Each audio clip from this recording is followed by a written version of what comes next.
Ang kapayapaan ng Panginoong Hesukristo ay sumainyong lahat. Magandang araw sa inyong lahat, saan mang sulok ng mundo kayo naroroon sa sandaling ito. Sa araw na ito, ang babasahing mabuting balita ay mula sa Ebanghelyo ni Apostol Juan, unang kabanata. Bago nilikha ang mundo, ang salita ay umiral na. Siya ay kasama ng Diyos at siya ay kapareho ng Diyos. Sa simula pa lamang ang salita ay kasama ng Diyos. Sa pamamagitan niya, ginawa ng Diyos ang lahat ng bagay. Walang isang bagay sa lahat ng nilikha ang ginawa kung wala siya. Ang salita ang pinagmumulan ng buhay, at ang buhay na ito ay nagdala ng liwanag sa sangkatauhan. Ang liwanag ay nagniningning sa kadiliman, at ang kadiliman ay hindi kailanman napapatay. Sinugo ng Diyos ang kanyang mensahero, isang lalaking nagngangalang Juan, na naparito upang sabihin sa mga tao ang tungkol sa liwanag, upang marinig ng lahat ang mensahe at manampalataya. Siya mismo ay hindi ang liwanag. Naparito siya upang ipahayag ang tungkol sa liwanag. Ito ang tunay na liwanag. Ang liwanag ay dumating sa mundo at sumisinag sa buong sangkatauhan. Ang salita ay nasa sanlibutan, at kahit ginawa ng Diyos ang sanlibutan sa pamamagitan niya, gayon may hindi siya nakilala ng mundo. Siya ay dumating sa kanyang sariling bansa, ngunit hindi siya tinanggap ng kanyang sariling mga tao. Gayunpaman, tinanggap siya ng ilan at naniwala sa kanya, kaya binigyan niya sila ng karapatang maging mga anak ng Diyos. Hindi sila naging mga anak ng Diyos sa natural na paraan. Iyon ay sa pamamagitan ng maisilang bilang mga anak ng isang tao na ama, Diyos mismo ang kanilang ama.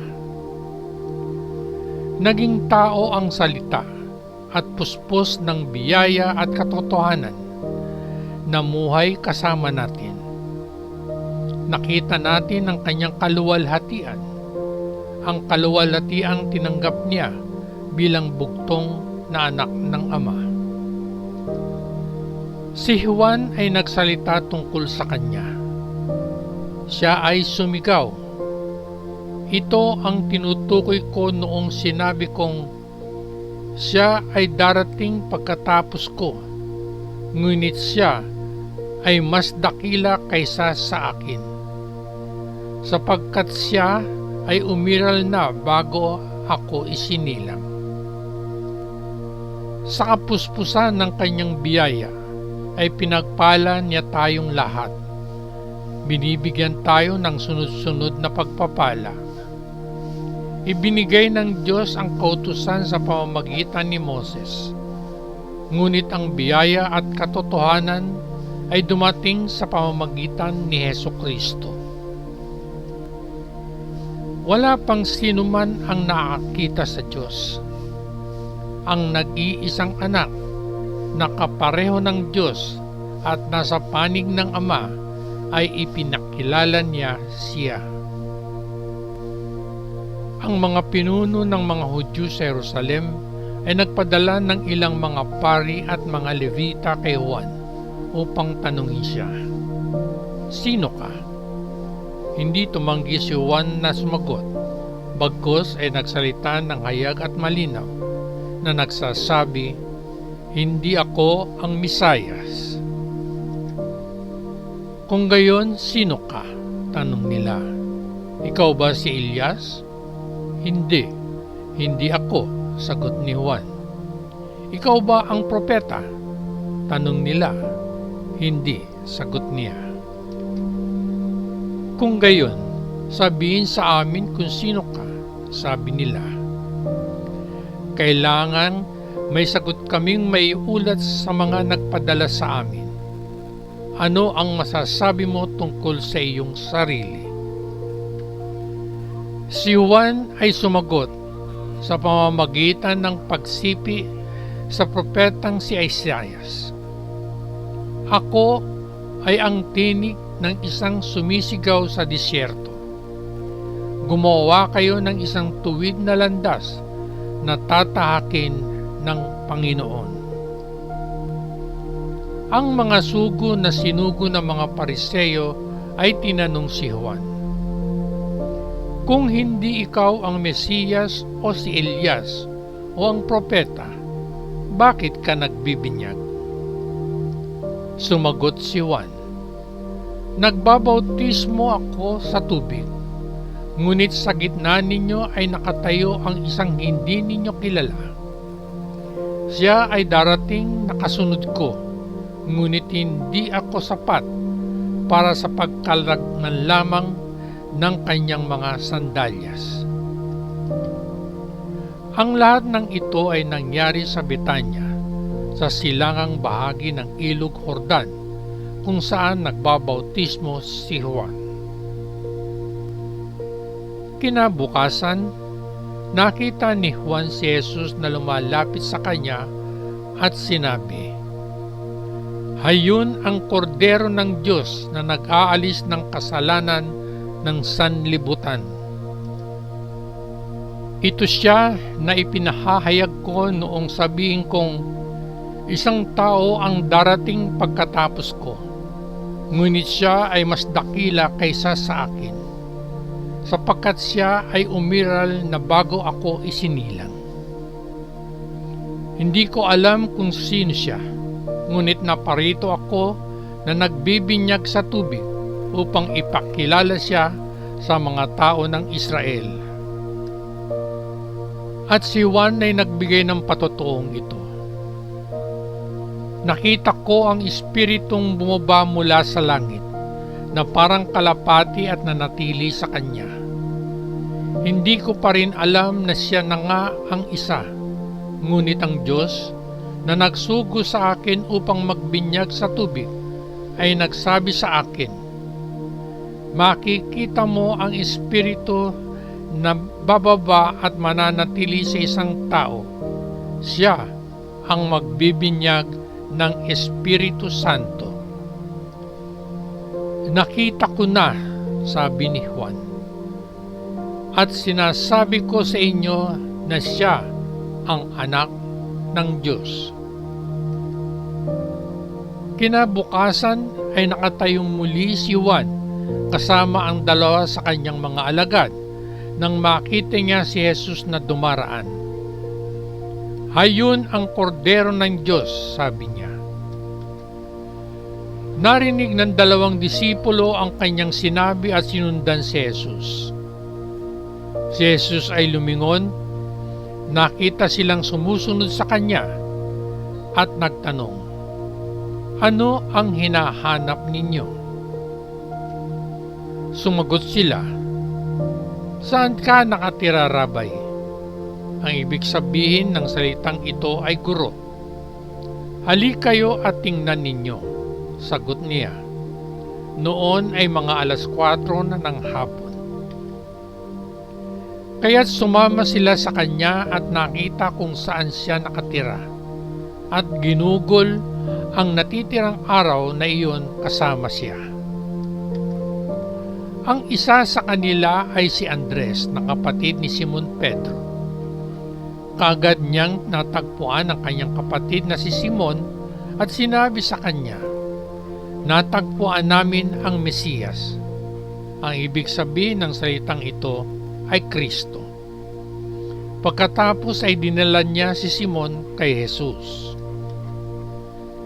Si Jesus ay tumingin sa kanya at sinabi, ang iyong pangalan ay Simon na anak ni Juan, ngunit ikaw ay tatawaging Cephas.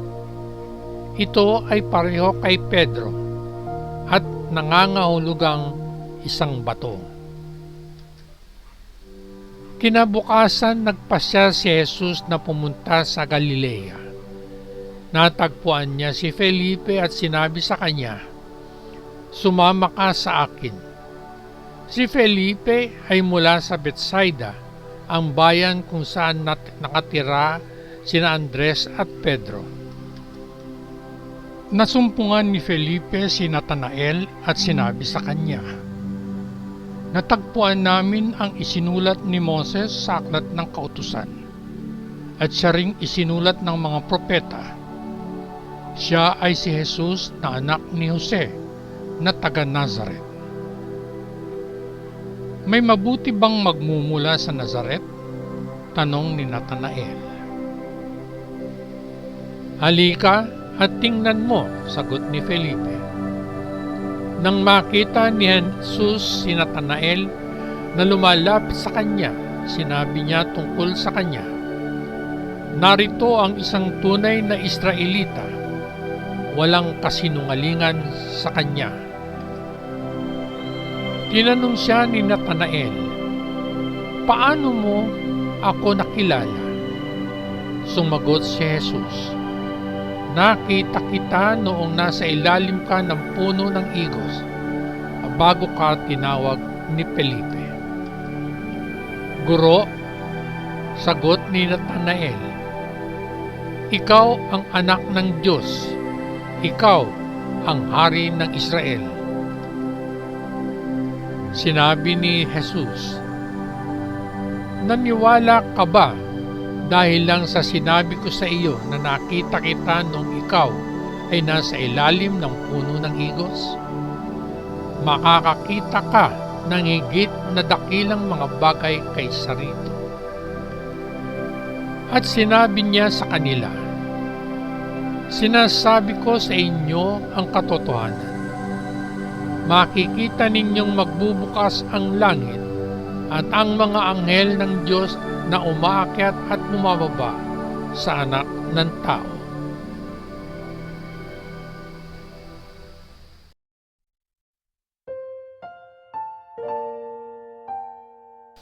Muli akong bumabati sa inyong lahat. Ang kapayapaan ng Panginoong Hesukristo ay sumainyong lahat. Ganon din, magandang araw sa inyong lahat, saan mang sulok ng mundo kayo naroroon sa sandaling ito. Nais kong ibahagi sa inyo sa araw na ito, mga kabayan, ang aking maikling pagninilay na pinamagatan kong ang liwanag ng mundo. Kapag ginugol ng isang tao ang kanyang buhay sa pag-aaral ng kasaysayan at nakisama siya sa mga pinaka-maimpluwensyang lalaki o babae sa lahat ng panahon, ang kanyang pagsusurit pagkilala sa mga sikat na tao ay karapat-dapat na igalang. Sa makataong pananaw, si Jesus ay isang Hudyo na ipinako sa krus bilang isang kriminal sa Israel noong unang siglo. Siya ay hindi kailanman namuno ng isang hukbo o pinamunuan ng isang bansa o nagsulat ng isang libro o gumawa ng alinman sa iba pang mga bagay na itinuturing na makabuluhang mga tagumpay. Ngunit ang batang Hudyo na ito ay may katapangang ipahayag, "Ako ang ilaw ng mundo." Basahin natin ang ipinahayag ni Apostol Juan sa kanyang Ebanghelyo, 8 kabanata, 12 talata. Nasusulat dito, si Jesus ay muling nagsalita sa mga Pariseo, "Ako ang ilaw ng sanlibutan," sabi niya. "Sino mang sumusunod sa akin ay magkakaroon ng liwanag ng buhay at hindi kailanman lalakad sa kadiliman." 20 siglo ang nakaraan, ang mga tao ay patuloy na sumusunod pa rin sa kanyang liwanag at inililigtas ang tao mula sa kapangyarihan ng kadiliman. Basahin natin ang ipinahayag ni Apostol Pablo sa kanyang liham sa mga taga-Kolosas, unang kabanata, 13 talata. Nasusulat dito: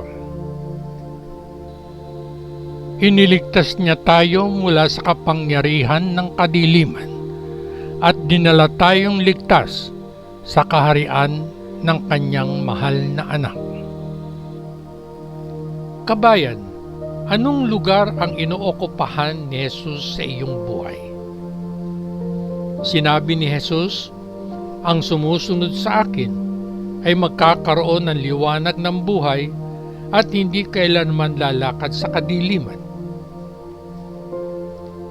Ikaw ba, kabayan, ay masunurin at tapat na sumusunod sa Kanya at lumalakad sa liwanag na iyon? Walang kadiliman, tayong nananatili kay Jesus. Ang liwanag ng mundo ay si Jesus. Lumalakad tayo sa liwanag kapag sinusunod natin ang ating gabay. Ang ilaw ng sanlibutan ay si Jesus. Mga kabayan, ang pagpapala ng presensya ng Espiritu sa ating mga puso ay isang patikim ng mas malalaking pagpapala na ating matatamasa sa pakikipag-isa natin kay Kristo. At tayo ay walang hanggan na kaisa ng Diyos Ama sa pamamagitan ng Panginoong Hesukristo. Hindi lang yan, kabayan, balang araw magkakaroon tayo ng higit pa. Tayo ay mabubuhay sa mismong presensya ng Diyos. May kagalakan tayong naghihintay sa pagdating ng araw na iyon dahil ang ating kinabukasan ay garantisado na. Ikaw, kabayan, bukod sa mga mensaheng ito mula sa mabuting balita ng Panginoon, may iba pa bang mensahe sa mabuting balita ang nagpapahayag na may iba pa? Kung meron man, malugod kong pakikinggan kung meron pang iba. At bago ako tuluyang magpaalam, kabayan, iiwan ko sa iyo ang talatang ito mula sa Ebanghelyo ni Apostol Juan, 8 kabanata, 12 talata. Si Jesus ay muling nagsalita sa mga Pariseo. Ako ang ilaw ng sanlibutan, sabi niya. Sino mang sumusunod sa akin ay magkakaroon ng liwanag ng buhay at hindi kailanman lalakad sa kadiliman. Ganon din, kabayan, iiwan ko sa iyo ang makabuluhang siping ito. Gusto ng Diyos na lumakad tayo sa liwanag ng Kanyang anak, hindi matisod sa kadiliman ng mundo. Hanggang sa muli, patnubayan at pagpalain nawa tayong lahat ng dakilang Diyos Ama sa langit, sa ngalan ng Panginoong Hesukristo na ating manunubos. Amen. Amen. Amen. Peace.